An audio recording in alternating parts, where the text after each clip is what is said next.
Bonnie Prickett for a preview. Bonnie?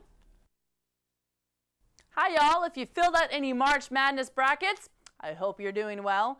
This week is all about baseball on the sports desk, South against Banning, Bishop Montgomery versus North, plus we've got a look at Elko baseball you'll want to check out. We're on every day at 4 and 9:30. Thanks, and back to you. And finally, we're ending Women's History Month with a profile of a familiar face. Councilmember Susan Rillinger was elected in 2008 and is currently the only woman on City Council. But it's not the first time she's been among a handful of women doing what used to be considered a man's job. One of the, at that time, command staff had been quoted as saying, "There'll be a woman's sergeant over my dead body." But with or without his dead body, Susan Rillinger became a police sergeant. I worked as a policewoman, a police officer, a sergeant, a lieutenant, and a captain. Rillinger began working for the Torrance Police Department in 1970, not as a female police officer, but as a policewoman, an important distinction. Since I really hadn't talked to a police officer before, I guess I didn't know what I was getting into. And I was surprised to find that they treated the women differently than they treated the men. Police women were trained at the academy for 10 weeks, while men trained for 20.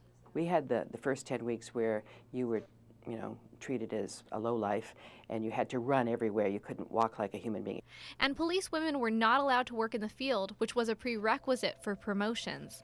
They did not allow us to work patrol, and therefore, when we asked to take promotional tests, we weren't allowed to do so.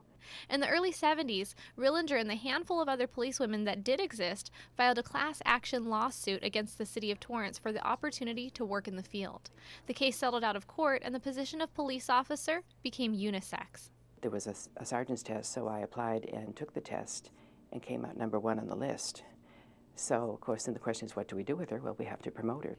But when she began climbing ranks, Rillinger's time in the police department wasn't riddled with hazing and poor treatment. I never had any repercussions from anybody, either because I filed the lawsuit or because I was a supervisor in the field and a woman. Rillinger retired from the police department in 2002, but found that she still wanted to serve. After 32 years of really public service, it's really ingrained in you, and it just wasn't sitting right to stay at home and do nothing. And since Rillinger has lived in Torrance for most of her life, she decided to run for city council. She was pleasantly surprised when the returns came back with her at the top. I thought, this is bizarre. I mean, I couldn't believe that, all of a sudden it's there and it's real. Rillinger has been honored for her service by the Torrance Historical Society and the YWCA. As one of the first female police officers in the city, she has felt honored to pave the way for many others. I'm glad that I was able to do it for others to follow behind. Someone had to do it, and that was just another job for me. And although Councilmember Rillinger has been breaking barriers her whole life, as she said it, she was just doing her job. And that's going to do it for us at This Week in Torrance. I'm Margaret Sharp. And I'm Jen Chun. If you've missed any portion of our show, you can catch us again at 11 a.m. and 6 p.m. Thanks for joining us. We'll see you next time.